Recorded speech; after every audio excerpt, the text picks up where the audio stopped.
और dark candidate show में आप सभी का बहुत बहुत स्वागत है। वैसे तो हर कोई जानता है कि आज की सत्ता के जो प्रधानमंत्री हैं वो हैं नरेंद्र मोदी, लेकिन कांग्रेस की पूरी टीम ये चाहती है कि जल्द से जल्द राहुल गांधी प्रधानमंत्री का भार संभालें। अगर उनका बस चले तो कांग्रेस की पूरी टीम अभी ही नरेंद्र मोदी को उनके पद से हटा दे और राहुल गांधी को उस पद पर यानी कि प्रधानमंत्री के पद पर बिठा दे। तो आइए आज हम एक बहुत ही महत्वपूर्ण सवाल का जवाब ढूंढते हैं। आज हम ये जवाब ढूंढते हैं कि अगर राहुल गांधी इस समय प्रधानमंत्री होते और आने वाले समय में प्रधानमंत्री अगर बन गए तो इस देश का क्या होगा। ये देश बहुत ज्यादा खिल जाएगा या बर्बाद हो जाएगा। आज हम इस चीज का विश्लेषण इस वीडियो में करेंगे, लेकिन सबसे पहले हम ये देखते हैं कि कांग्रेस का इस देश के प्रति क्या रवैया रहा है। तो शुरुआत करते हैं इस वीडियो में। कांग्रेस से देश के पिछले प्रधानमंत्री ने अपने भाषण में कहा था कि देश के संसाधनों पर पहला हक मुसलमान का है, यह तुष्टीकरण की हद है। कांग्रेस से उस समय के गृह मंत्री सुशील कुमार शिंदे ने इस देश के बहुसंख्यकों के लिए हिंदू आतंकवाद जैसे शब्दों का प्रयोग किया था। जब देश में 26/11 का मुंबई हमला हुआ था तो उस समय कांग्रेस के महासचिव दिग्विजय सिंह ने कहा कि ये राष्ट्रीय स्वयंसेवक संघ ने कराया है। दिग्विजय सिंह ने ही जाकिर नायक जैसे उन्माद फैलाने वाले व्यक्ति को शांति दूत के रूप में परिभाषित किया था। जब जेएनयू में देश विरोधी नारे लगाए गए और पूरे देश की भावनाएं आहत हुई, तब यही राहुल गांधी जेएनयू में जाकर इन नारेबाजों का समर्थन करते नजर आए। बाटला हाउस एनकाउंटर के मामले में उन्होंने एक देशभक्त आईपीएस अधिकारी पर ही प्रश्न खड़े किए और आतंकियों के प्रति संवेदना व्यक्त करते हुए अपना भाषण दिया। बाटला हाउस एनकाउंटर के मामले में जब राहुल गांधी वहां पहुंचे, जब कांग्रेस की टीम वहां पहुंची, जब उन्हें ये सारा सार पता चला, तो जो देशभक्त आईपीएस अधिकारी था उनके ऊपर प्रश्न तो खड़े किए ही और इसके साथ साथ आतंकियों के प्रति संवेदना भी उन्होंने व्यक्त की और आतंकियों के मानव अधिकार का मुद्दा उठाया। इनकी सरकार के दौरान जम्मू कश्मीर में अलगाववादी विचार के लोग अपने ऑफिस के खर्चे से लेकर गाड़ी में डलने वाले तेल तक के पैसे सरकार से पाते थे। अब इन पर जांच एजेंसियां कानूनी कार्यवाही कर रही हैं।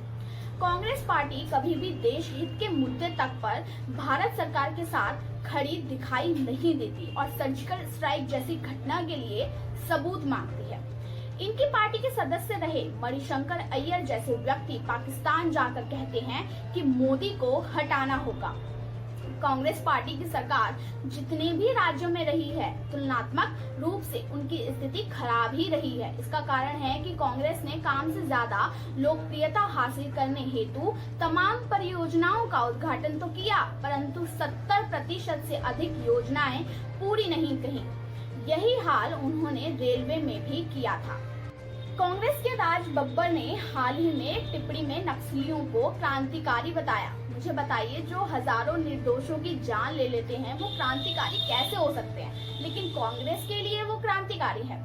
कांग्रेस के भ्रष्टाचार के विषय में तो कुछ नहीं कहा जाए तो ही अच्छा है। कांग्रेस पार्टी कभी भी अच्छे कार्यों के साथ खड़ी हुई दिखाई नहीं देती।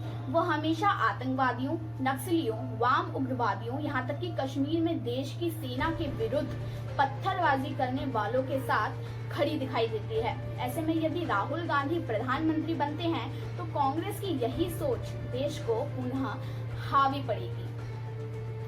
अब ये तो बात रही कांग्रेस की कि कांग्रेस का रवैया इस देश के प्रति पिछले सालों में कैसा रहा है। अब हम इस सवाल का जवाब ढूंढते हैं कि अगर राहुल गांधी प्रधानमंत्री बन गए तो आखिर इस देश का क्या होगा। वैसे तो ये सोचना भी देश के लिए हानिकारक है, पर फिर भी अगर हम एक पल के लिए इस बात को सोचें कि अगर राहुल गांधी देश के प्रधानमंत्री बन जाते हैं तो क्या होगा। अगर हम इस बात को गहराई से सोचें तो इसका क्या परिणाम होगा, आइए इन पॉइंटर्स में देखते हैं। सबसे पहले जो बदलाव आएगा वो ये होगा कि अक्षरधाम मंदिर की जगह पर एक मस्जिद का निर्माण होगा और उसको अकबरी मस्जिद का नाम दे दिया जाएगा। दूसरा जो बदलाव आएगा वो ये होगा कि भारत के राज्यपाल बनने के लिए पात्रता में कांग्रेसी होना अनिवार्य होगा और पद्म विभूषण वगैरह सम्मान पाने के लिए भी कांग्रेसी होना आपका अनिवार्य होगा। सेक्युलर लोगों को 100% आयकर में से माफी मिलेगी और हर मुस्लिम को 4 बीवियां रखने की एडवाइजरी जारी होगी। जिस मूवी में मुस्लिम कामगार नहीं होंगे उसको बनाने ही नहीं दिया जाएगा। हर एक पाकिस्तानी अभिनेता गायक को दोहरी नागरिकता दी जाएगी, क्योंकि अगर गलती से कभी बीजेपी वापस आ भी जाए सत्ता में तो भी उन पाकिस्तानी अभिनेताओं को देश निकाला ना दिया जा सके।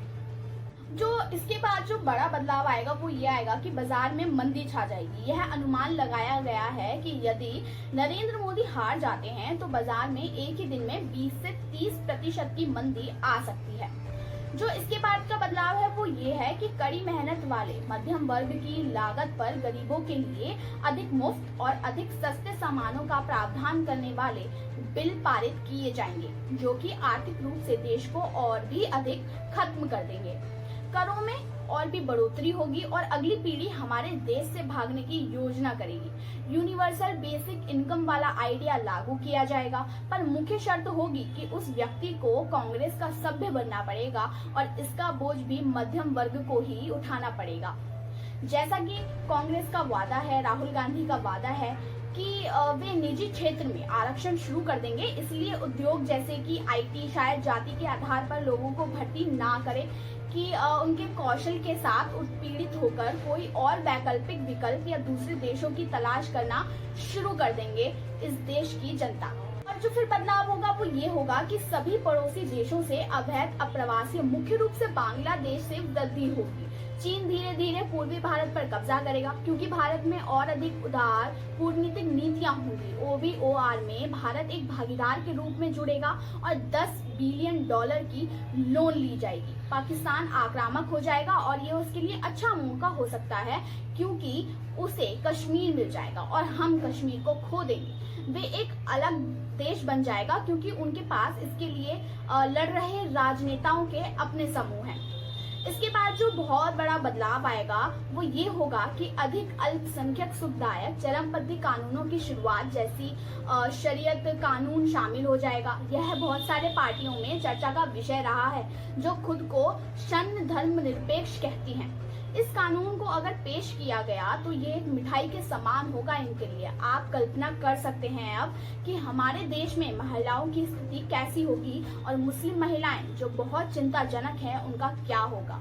बदलाव होगा वो ये होगा कि हमारे देश में पहले से ही बेनदरे की इतनी समस्या हो रही है, उनके सत्ता में आने के बाद हर कोई भागने को मजबूर हो जाएगा। यहाँ तक कि जो लोग शायद पूरी तरह से राष्ट्र के लिए काम करना चाहते हैं उन्हें बाहर निकाल दिया जाएगा, क्योंकि उन्हें उनके दिमाग के मूल्य नहीं बल्कि उनके धर्म और जाति के आधार पर आंका जाएगा। इसके बाद निष्कर्ष यही होगा कि हमारा देश गरीब होगा, क्योंकि मुफ्त की सेवाएं लोगों को मेहनत करने के लिए प्रेरित नहीं करेंगी। चरमपंथियों में वृद्धि होगी, पूर्ण ब्रेन ड्रेन आतंकवाद सर चढ़कर देश पे बोलेगा। अर्थव्यवस्था इस हद तक टूट जाएगी कि उसे बचाने के लिए भी कोई नहीं होगा। आर्थिक रूप से हम अगला जिम्बाब्वे बन जाएंगे। गांधी के सत्ता में आने के बाद और राहुल गांधी के प्रधानमंत्री बनने के बाद हिंदू विरोधी गतिविधि को बढ़ावा दिया जाने लगेगा। जितने भी कानून राहुल गांधी लाएंगे वो मुस्लिमों को फायदा देगा और हिंदुओं को नुकसान। हो सकता है अयोध्या का नाम बदल के फैजाबाद कर दिया जाए, दिल्ली का सुल्तानपुर, वाराणसी का बाबर। राहुल गांधी के शासनकाल में ये सब हो सकता है। संपूर्ण भारत एक इस्लामिक राष्ट्र हो जाएगा। कांग्रेस पार्टी देश की एकमात्र ऐसी पार्टी है जो हमेशा से देश के खिलाफ होकर बात करती है। आतंकवादियों, देशद्रोहियों, नक्सलियों आदियों का समर्थन करती है। राहुल गांधी एक दोगले नेता हैं। राहुल गांधी कहते हैं कि हिंदू आतंकवादी है। राहुल गांधी की सरकार एक परिवार की सरकार होगी। सेना, पुलिस आदि को एक परिवार से अनुमति लेनी होगी, जो लोकतंत्र के लिए अच्छी बात बिल्कुल भी नहीं है। राहुल गांधी का प्रधानमंत्री बनना तो मुझे असंभव जैसा लगता है, लेकिन अगर राहुल गांधी भविष्य में प्रधानमंत्री बन गए तो मैंने आपके सामने विश्लेषण कर दिया है कि इस देश का फिर क्या होगा। लेकिन हम यह भी जानते हैं कि क्रिकेट और राजनीति में कुछ भी हो सकता है। अगर मान लिया जाए कि राहुल गांधी प्रधानमंत्री बन गए तो देश की जो दुर्दशा होगी उससे आप भली भांति परिचित हैं। राहुल गांधी एक जमीनी नेता हैं। उन्हें तो जबरन राजनीति में ढकेला गया है, राजीव गांधी की तरह। मुझे तो लगता है राहुल गांधी को एक कॉमेडियन होना चाहिए। आपको क्या लगता है कमेंट करके जरूर बताएं। अगर आप राहुल गांधी का भाषण सुन लेंगे तो आपको भी यही लगेगा कि उन्हें तो भारत के बारे में बहुत कम जानकारी है। तो आप लोग ही बताइए कि जिस आदमी को भारत के बारे में, भारत के इतिहास के बारे में, भारत की जनता के बारे में, भारत के किसान इत्यादि के बारे में जानकारी ही नहीं है, तो हम राहुल गांधी को भारत के देश का प्रधानमंत्री कैसे बना सकते हैं? इस बात पर जरूर गौर कीजिएगा और अगर आपको इस सवाल का जवाब मिल जाए तो हमें कमेंट करके जरूर बताइएगा। ताज़ा खबरों के लिए, ऐसे ही विकल्पों के लिए हमारे चैनल के साथ जुड़े रहिए। लाइक, शेयर, सब्सक्राइब करना ना भूलें। तब तक घर रहिए, स्वस्थ रहिए। धन्यवाद।